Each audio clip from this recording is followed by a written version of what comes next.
पुण्यात्माओं, इस अध्यात्म मार्ग से जब आप परिचित हो जाओगे, आपको कोई किसी प्रकार की भी शंका डाउट नहीं रहेगा। जैसे आपको ज्ञान वही होता है, प्रमाण वही होते हैं, उदाहरण वही होते हैं जो रह रहकर पूरे वर्ष सुनाए जाते हैं।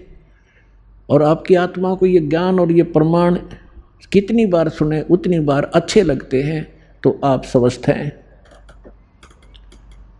और जिसको ये महसूस होता है कि ये सत्संग तो मैंने पिछली बार भी सुना था, ये बात सुनी थी, तो ये आपकी कमजोरी है, आपके कोई वीकनेस आत्मा में आ चुकी है। जैसे एक स्वस्थ व्यक्ति होता है, वो सुबह खाना खाता है, रोटी वही होती है, थोड़ी बहुत दाल सब्जी में बेशक फर्क हो जाए, अंतर हो जाए, और सुबह खाना खाया और शाम को वही रोटी फिर रखी है और आपको रुचि नहीं बन पा रही है, तो आप अस्वस्थ हो गए हो।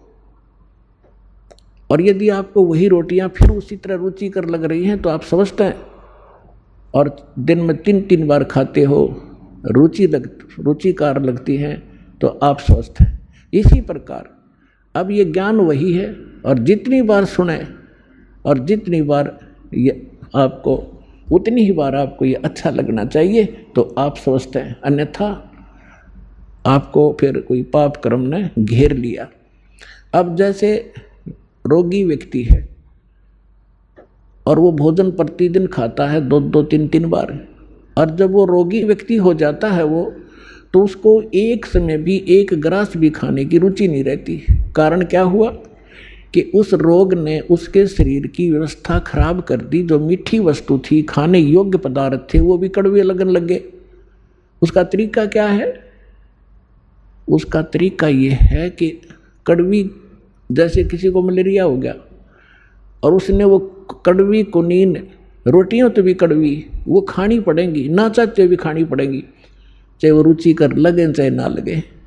उनके खाने से फिर धीरे धीरे बुखार ठीक होगा, जबर ठीक होगा, तो वह रुचि भूख बढ़ेगी और फिर स्वादिष्ट स्वस्थ होते फिर स्वादिष्ट हो जाएंगे।